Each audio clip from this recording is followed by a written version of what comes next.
Somali and African Union forces have regained control of a UN compound in the Somali capital, Mogadishu, after it was attacked by gunmen, killing at least 15, according to officials. The gun battle lasted an hour and a half that followed an explosion at the site, killing at least 4 foreign security staff, the Somali government said on Wednesday. Somali Interior Minister Abdikarim Hussein Guled told reporters, "So far we have confirmed 4 UNDP UN Development Programme foreign staff who were responsible for security, 4 Somali guards and 7 militants." The al-Shabab armed group claimed responsibility for the attack. A plume of thick black smoke was seen billowing into the sky after the initial explosion was heard at approximately 11:30 a.m. local time, 8:30 GMT, on Wednesday. UN Secretary-General Ban Ki-moon, who is currently in China for talks with the country's leaders, was shocked at the news of the attack, his spokesman said. The Secretary-General is aware of the attack against the United Nations in Somalia, and he is shocked by it, Martin Nisirki, the spokesman, said in an email. He is being updated regularly as we get more information from Mogadishu and UN headquarters in New York. A UN official, who cannot be named because she is not authorized to speak to the media, said the attack was against a building just outside the secure airport compound where all the UN agencies were based.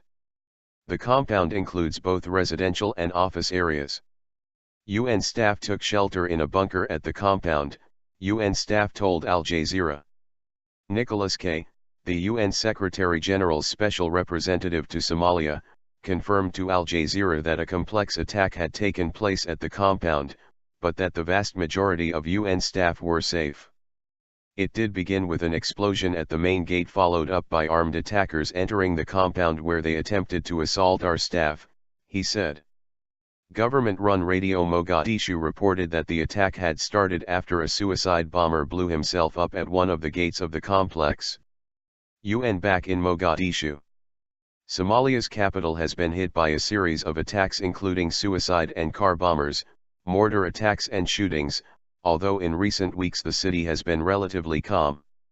Al-Shabab fighters used to control most of the seaside capital until it abandoned fixed positions in August 2011, but the armed group has since carried out a string of attacks against the unbacked government. UN Secretary-General Ban Ki-moon visited Mogadishu last December and announced that the UN would reopen its offices in the seaside capital. The UN began the process of moving its personnel from nearby Nairobi, Kenya, back to Mogadishu, a process that has accelerated in recent weeks. International embassies, from Turkey and Britain, for example, followed.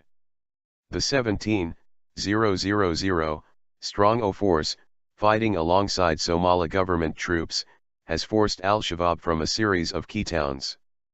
Wednesday's attack, though, underscores the fragile security situation and will force the UN and embassies to review their safety plans and decide if they have enough defenses to withstand a sustained al-Shabab assault. Abdi Fattah, the Somali Prime Minister, condemned the senseless and despicable attack on Wednesday, saying the UN are our friends and partners, and the UN agencies offer us humanitarian help and support, so I and all Somalis are appalled that they should be the target and victims of such barbaric violence.